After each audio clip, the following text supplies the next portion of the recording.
We're going to be going through the next section of the trigonometric functions unit. We're talking about the unit circle, sine, cosine, and tangent. So some of this is going to be a brief review. Much of it is going to be new. So stay with me, don't cry. It'll be okay, I promise. So the first thing we're going to look at is the unit circle. A unit circle is a circle with its center at the origin and a radius of 1. So it is called the unit circle. So this is a diagram of the unit circle. As you can see right here, the radius, which I've highlighted in red, is 1. That's how we can tell it is a unit circle. In the diagram, let angle AOB be an angle in standard position, and the measure of it is theta. So it's just saying it could be any angle measure at all. PQ is drawn, making the right triangle. So we have our right triangle right here. We have our right triangle. And you've done a little bit of trig, or you should have done a little bit of trig in the past. So if we use right triangle trig to find these things, we know that sine is going to be opposite over hypotenuse. Cosine is adjacent over hypotenuse. And tangent is opposite over adjacent. So if we look at this, we're going to have, for sine, well, our angle theta is right here. So sine is opposite over the hypotenuse. So we have Q over 1, which is just Q. Cosine is adjacent over hypotenuse, so the adjacent side is right here. So adjacent over hypotenuse is going to be P over 1, which is just P. And opposite over adjacent is going to be the opposite side, Q, over the adjacent side, P. So it's going to be Q over P. So, as you can see in the unit circle, oops, let me redo that.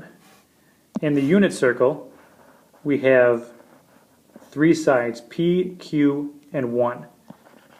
So if you look at this side right here as Q, well, it just so happens that Q is the same thing as sine. So this side here is actually sine of theta. If you look at the side down here, that's P. Well, P is the same thing as cosine of theta. So this side down here is going to be cosine of theta. And then the tangent is opposite over adjacent, so that's actually going to be sine over cosine, which we'll write down in just a second here. So from this we see that the coordinates of the point where the angle intersects, so this point right here, this point right here, well, you probably can't see that still. This point right here is actually PQ, so that will be cosine sine. So on the next slide there, we can see it intersects the unit circle is, in parentheses, cosine theta, sine theta. And the way you can remember that is X comes first in the alphabet, just like C comes first in the alphabet. Y comes later, just like S comes later. Such a point PQ and sine, since point P is PQ and sine theta is Q, cosine theta is P, and tangent is Q over P. This actually means that tangent can also be written as sine theta over cosine theta. Looking at that diagram also, and you might want to sketch this next to your, over in this area here on your paper. But if we make a sketch of a unit circle, we know that it's 1 unit out. So the coordinates of this point here are 1, 0. The coordinates of this point here are 0, 1. This point is -1, 0. And this point is 0, negative 1. So now we can look at this and we can see what our coordinates are. Remember that it is cosine sine. So a 0 degree angle, our cosine value for a 0 degree angle is 1, and our sine value is 0. We're going to do all the sines, cosines, and then go back and look at the tangents.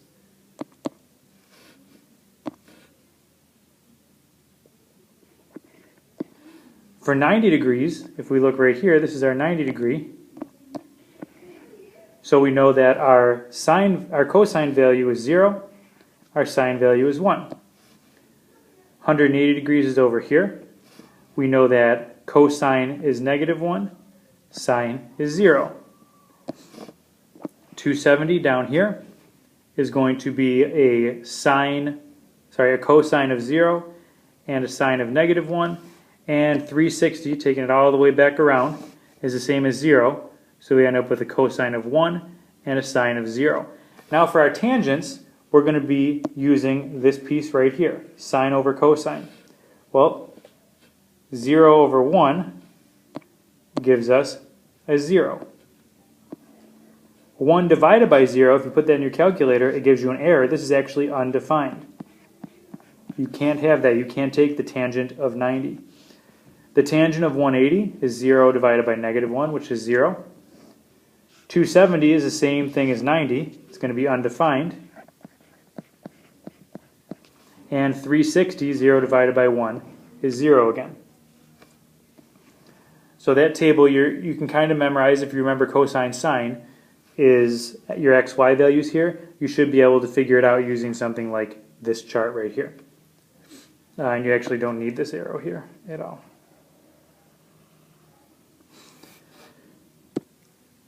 What happens if an angle in standard position intersects a circle with a radius other than 1? So now we're saying that our radius here, this piece, is bigger than 1 or smaller than 1. It's something that's not 1. Well, it turns out that your point P is actually going to be the radius. Oops. I'm going to have to write it below it. It's r, so the radius, times cosine of theta, r times the sine of theta. So you're just multiplying each of those by the radius. So if we're looking for sine then, we know that our y value is r sine theta. So if we divide by r,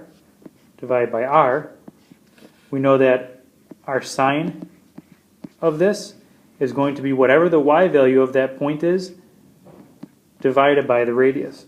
So sine theta is going to be y over the radius. Similarly for cosine, we know that r cos theta equals x.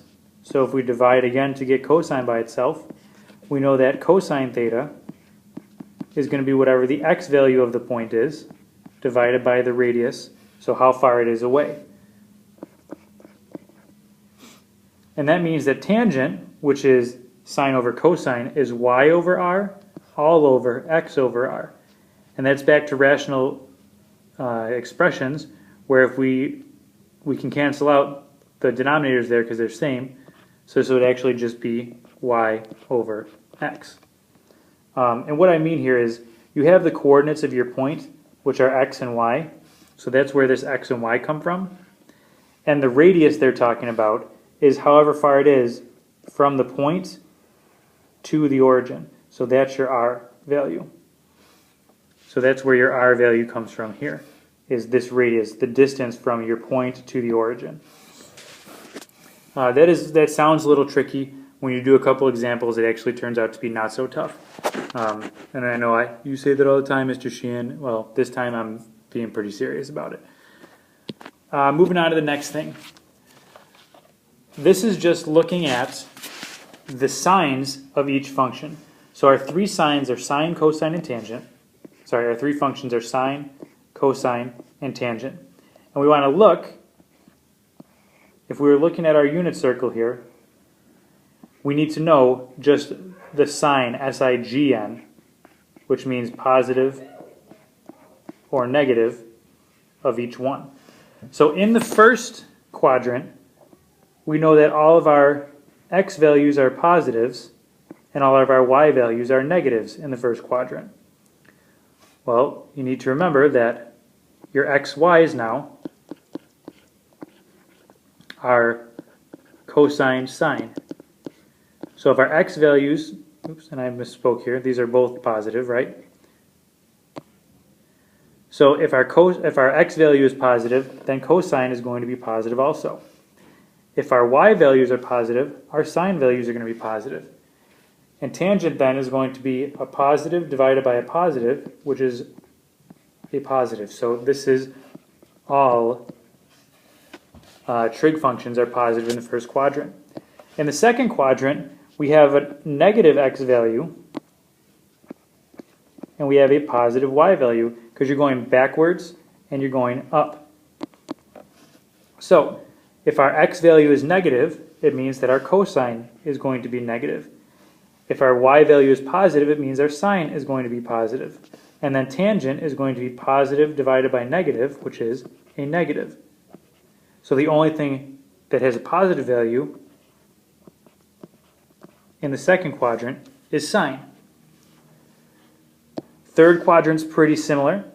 We have negative because we're going backwards and negative because we're going down. So it's a negative and a negative. Well, if an x value is negative, cosine is negative. If y value is negative, sine is negative.